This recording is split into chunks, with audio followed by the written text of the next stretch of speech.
Halo pemirsa, apa kabar Anda hari ini? Semoga selalu sehat di masa pandemi dan selalu bersemangat untuk menjalani aktivitas. Bagi pemirsa yang harus tetap bekerja di luar rumah, jangan lupa untuk selalu menggunakan masker. Hari ini program Berita News Point hadir menjumpai Anda bersama saya, Belinda Amanda. Selama 30 menit ke depan, News Point akan menyajikan berita terbaru seputar Universitas Brawijaya dan Malang Raya. Jangan kemana-mana, keep on our channel News Point.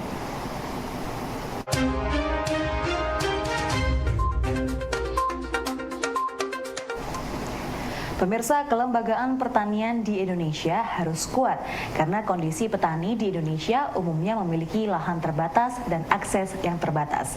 Rektor UB Profesor Nufil Hanani menyampaikan hal tersebut pada pembukaan webinar Forum Rektor Indonesia yang mengambil tema penguatan kelembagaan pertanian dan pangan. Lebih lanjut, Nufil menyebut dengan geografis negara kepulauan juga menjadi salah satu alasan lain mengapa kelembagaan pertanian dan pangan harus diperkuat agar mampu menyediakan kebutuhan pangan di setiap pulau yang ada. Nufil berharap Forum Rektor Indonesia dapat memberikan sumbangsih pemikiran dan gagasan bagi pemerintah untuk memperkuat lembaga ini.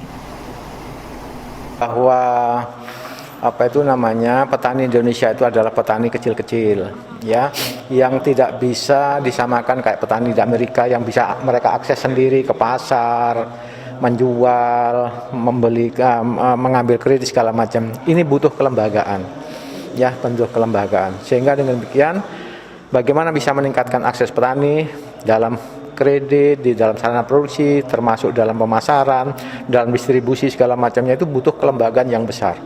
Itu satu. Yang kedua, Indonesia ini kan negaranya sangat luas, tersebar kemana-mana, ya kan?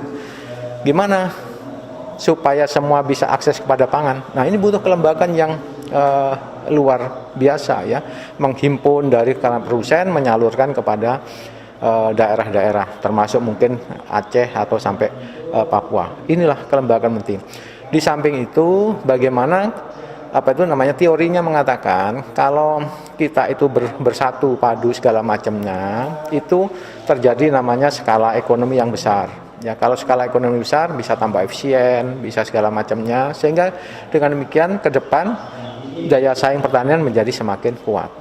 Itulah yang menjadi pentingnya kelembagaan ini. Undang-undangnya, peraturan pemerintahnya sudah, undang-undangnya nomor 12. Nomor 12 tahun 2012. Saya ikut nyusun dulu. Ya, ada Badan Otoritas Pangan. Sekarang sudah keluar perpresnya, tapi ketua umumnya belum, direkturnya belum, ya, makanya ini ditata, mekanismenya mana belum, makanya sekarang ini perlu ada masukan-masukan semuanya. Universitas Brawijaya mendorong Forum Rektor Indonesia merumuskan penguatan kelembagaan pangan di Indonesia. Rumusan ini diramu melalui webinar Forum Rektor Indonesia dengan tema penguatan kelembagaan pertanian dan pangan. Ketua Panitia Webinar Condro Pusponugroho yang merupakan dosen FPUB menjelaskan webinar ini merupakan bentuk atensi dari Rektor UB yang gelisah melihat keberadaan petani di Indonesia yang memiliki akses terbatas dan membutuhkan kelembagaan pertanian yang kuat dan besar. Baik, untuk rangkaian kegiatan webinar FRI ini, Forum Rektor Indonesia ini, kita coba untuk membantu dari program kerjanya Pak Rektor khususnya.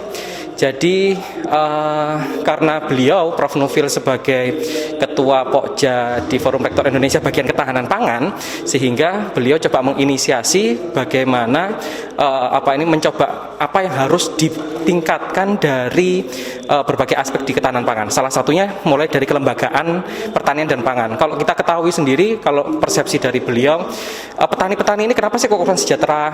Kok kenapa masih saja begitu-begitu saja sih? Itu karena salah satunya dari kelembagaan. Karena posisi atau bargaining positionnya dari petani itu sendiri kurang kuat secara kelembagaannya, akses terhadap pasarnya kurang dan lain sebagainya, sehingga coba kita kumpulkan dari pakar-pakar yang ada untuk bisa memberikan brainstorming bagi akademisi, sehingga nanti harapannya ini ke depan output dari webinar FRI ini untuk bisa rumusan bagaimana kebijakan terkait pengembangan kelembagaan pertanian dan pangan khususnya begitu.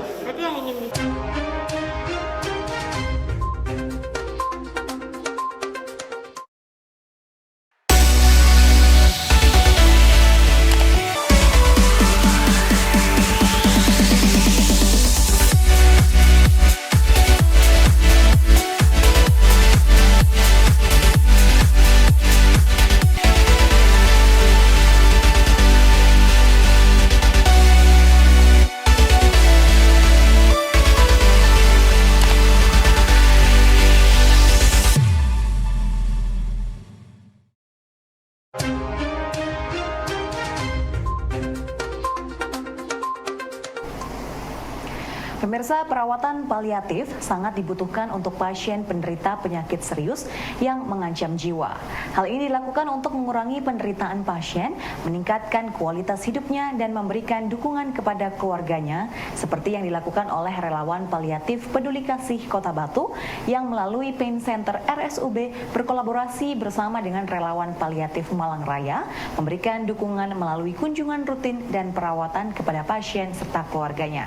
Hal ini dituturkan oleh salah seorang relawan, Ibu Asfauziah berikut ini.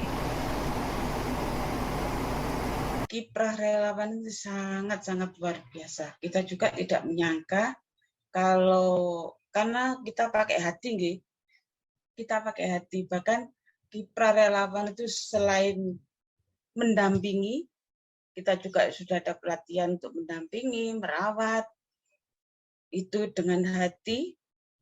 Kiprah selain itu juga kita relawan itu mengantarkan pasien sampai ke Malang, menguruskan surat-surat administrasi yang dibutuhkan, seperti BPJS dan lain-lain, itu semua relawan yang mengerjakan. Sampai mengantarkan pasien ke rumah sakit. Seharian itu Mbak, kalau mengantarkan pasien ini gitu diantar sampai di sana. Bahkan sampai menjelang akhir hayat, kita masih mendampingi untuk keluarga. Untuk keluarganya kita mendampingi, untuk membesarkan hatinya, untuk menjadikan pasrah. Terus sebelum ada pasien yang sudah mendekati, ada permintaan pasien. Saya cerita nggih, ada yang minta, saya itu saya itu kepingin menghitankan anak saya. Nah, itu relawan itu langsung bergerak. Bagaimana supaya terwujud untuk bisa menghitankan anaknya. Kita bekerja sama sampai kita menghitankan anaknya sampai selesai. Selesai itu selang beberapa bulan pasien meninggal. Tapi kita sudah bekerja dengan maksimal, melayani masyarakat, dan keluarga sangat senang dan sangat mengapresiasi, dan insya Allah ibu yang mempunyai keinginan seperti itu akan merasa bangga. Bahkan yang keinginan pasien untuk ulang tahun, kita juga bawa kejutan ulang tahun, kita bareng-bareng merayakan hari ulang tahunnya di akhir hayatnya. Gitu Mbak. Jadi kita tetap itu menggunakan hati itu. Ya makan saya mendengarkan kalau sementara ini kan relawan ini bergeraknya sampai ke Panjang, kalau Dr. Eli sampai ke Wajak, sampai ke Malang Raya istilahnya, itu tidak mengatasi gitu loh, Mbak. Jadi alhamdulillah kalau sekarang mendengarkan Malang Raya, cakupan kita Malang Raya itu sangat menyenangkan sekali. Karena kita di Batu sendiri ini belum terjangkau semuanya. Pemirsa, pembukaan sentra-sentra ekonomi dan pariwisata di beberapa kabupaten dan kota di Jawa Timur diharapkan diikuti dengan pembukaan pertunjukan seni dan budaya.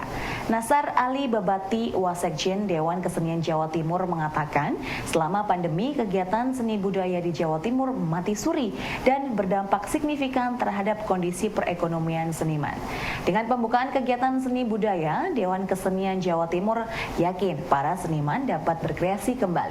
Dirinya berharap dengan kondisi yang semakin membaik ini, pemerintah daerah bisa memberikan izin untuk penyelenggaraan kegiatan kesenian seperti sektor publik lainnya. Baik, saya kira sudah waktunya ya, karena begini, ketika pandemi ini melanda negara ini, yang paling sangat terpukul itu adalah seniman. Seniman sama sekali sudah tidak bisa mempergelarkan karya-karyanya, tidak bisa membuat pertunjukan. Itu hampir sudah 2 tahun ini. Kalau mereka membuat pertunjukan virtual itu kan adalah inisiatif mereka sendiri, modal mereka sendiri. Mereka membuat itu hanya karena menunjukkan bahwa mereka masih eksis, ada, masih berkarya. Tapi dalam hal misalnya terus terang, seniman itu ketika pertunjukan kan juga membutuhkan adanya masukan secara materi untuk menutup semua produksinya, semua proses. Karena berkesenian itu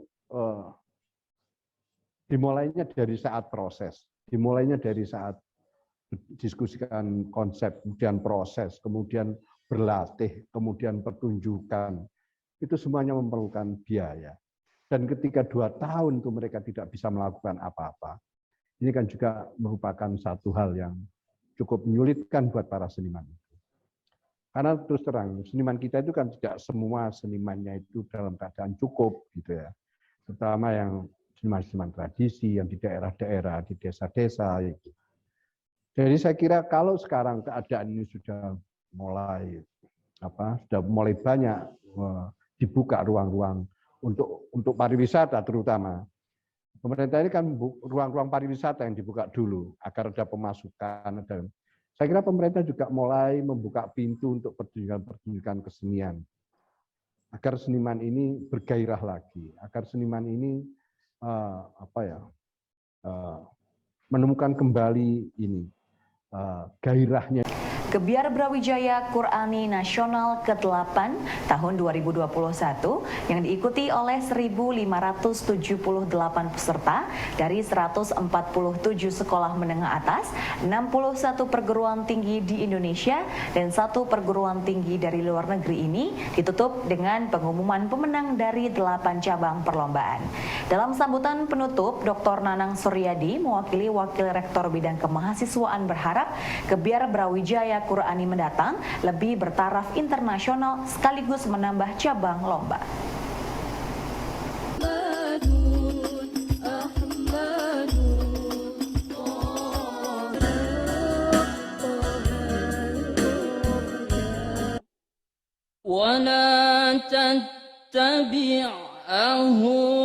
Terbaik 1 diraih SMA Islam Sabilillah Malang atas nama tim Super Harmony.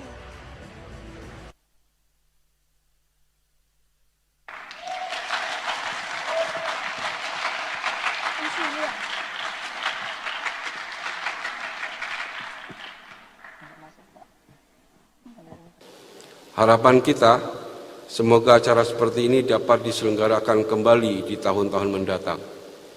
Ya, seperti saya sampaikan tadi bahwa mungkin cakupannya bukan hanya nasional, tetapi juga bisa internasional. Tadi juga sebelum saya memberikan sambutan ini, saya sampaikan kepada Ketua UKM Seni Religi, mungkin ke depan kita bisa tambahkan beberapa mata lomba lagi, misalnya membuat puisi Islami, membuat cerpen Islami, atau membaca puisi Islami. Ya, mungkin akan lebih banyak lagi mata-mata lomba yang bisa diberikan pada Kebiar Brawijaya Qur'ani ke depan. Ya.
Pemirsa, 4 tim desain kapal mahasiswa UB yang masuk final ajang kontes kapal cepat tak berawak nasional 2021, 2 tim lolos meraih juara.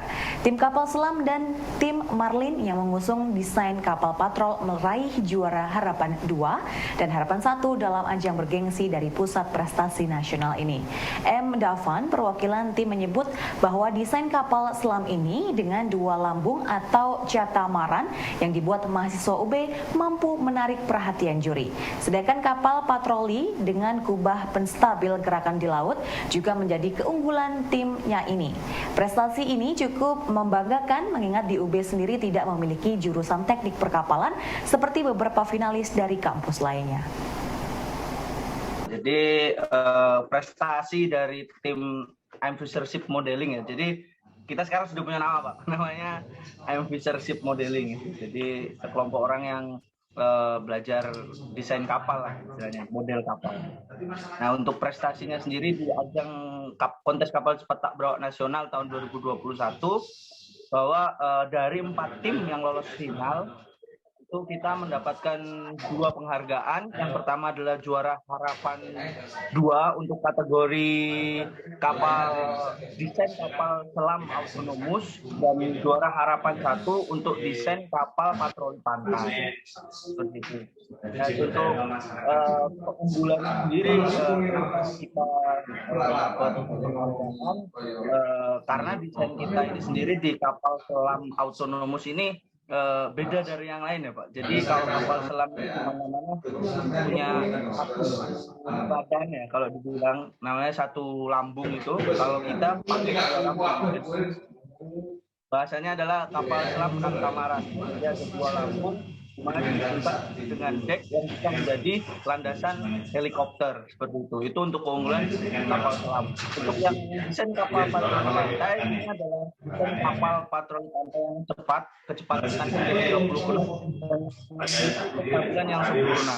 Jadi keunggulannya di kestabilannya. Kenapa dia katakan memiliki kestabilan yang sempurna? Jadi kapal patroli pantai ini tuh desain di bagian atas, di atas itu dia memiliki kubah yang tebal. Jadi ketika dia kapal itu oleng hingga 180 derajat, dia akan kembali lagi ke posisi semula dan tidak akan bisa terbalik walaupun ombak dan gelombangnya tinggi di perairan Indonesia. Pemirsa, walaupun tidak memiliki prodi teknik perkapalan, tidak mengurangi semangat mahasiswa Universitas Brawijaya yang ingin menggeluti desain kapal untuk beraktivitas. Saat ini telah terbentuk komunitas I Am Fisher Kit Model yang mewadahi mahasiswa UB yang tertarik untuk merancang desain berbagai kapal. Menurut Davan, mahasiswa FPK UB, saat ini komunitas ini berada di bawah Laboratorium Pemanfaatan Sumber Daya Perikanan dan sedang membangun bengkel untuk pembuatan kapal. Dirinya menyebut sebagai negara maritim, maka komunitas desain kapal diperlukan di berbagai kampus karena Indonesia membutuhkan berbagai macam kapal sebagai sarana transportasi, perikanan, SAR hingga pertahanan.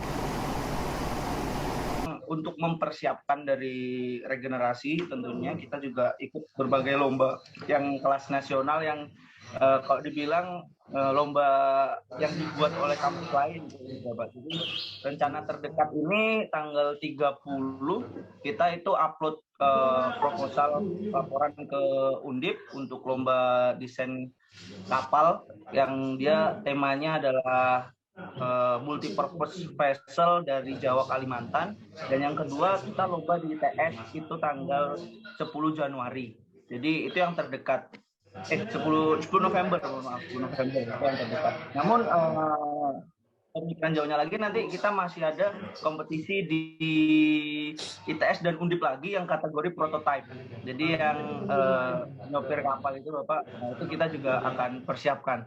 Nah, untuk mempersiapkan tim sendiri, alhamdulillah kita kemarin sudah negosiasi sama ketua lab di program studi kita, di mana akhirnya kita dapat tempat di situ, dan sekarang lagi proyek pembangunan bengkel, Pak. Proyek pembangunan bengkel, jadi nanti kita bisa bekerja di situ. Jadi istilahnya kita sudah punya wadah sekarang. Nah, sedangkan dengan nama I'm Future Ship Modeling itu tadi, kita sudah punya wadah di bawah naungan lab sementara ini, Mas Yan. Jadi belum sebagai lembaga umum atau LOF dan lain sebagainya, tapi masih di bawah naungan lab, jadi nanti masih di bawah praktikum seperti itu ya. Dan nanti untuk regenerasinya sendiri kita masih akan adakan open recruitment per lomba itu nanti. Jadi insya Allah kita setiap lombanya akan join masukkan kader baru, orang baru supaya mereka memahami tentang ini. Jadi untuk kakak-kakaknya yang sudah ikut lomba itu harus berani harus ikhlas lah merelakan membimbing adiknya gitu. Jadi nggak selalu kakaknya terus yang ikut lomba, jadi kita cuma ngajar, adiknya berangkat lomba kita bina kayak gitu. Jadi nanti seterusnya rodanya seperti itu. Vokasi Universitas Brawijaya mencari mahasiswa untuk dijadikan Excellent Generation melalui ajang pemilihan Putra-Putri Vokasi UB tahun 2021. Ketua Panitia Pemilihan Susilowati mengatakan lebih dari 50 mahasiswa yang mendaftar dalam ajang ini dan sedang berada dalam tahap seleksi. Ajang ini bertujuan untuk mencari bibit generasi muda yang unggul sebagai brand ambassador dari program Vokasi UB. Mereka yang terpilih nantinya akan melewati 5 tahap seleksi yang dilakukan oleh panitia. Kegiatan pemilihan Putra-Putri Vokasi Universitas Brawijaya tahun 2021 ini kita memakai tema kita adalah Excellent Generation for Vocational Brawijaya.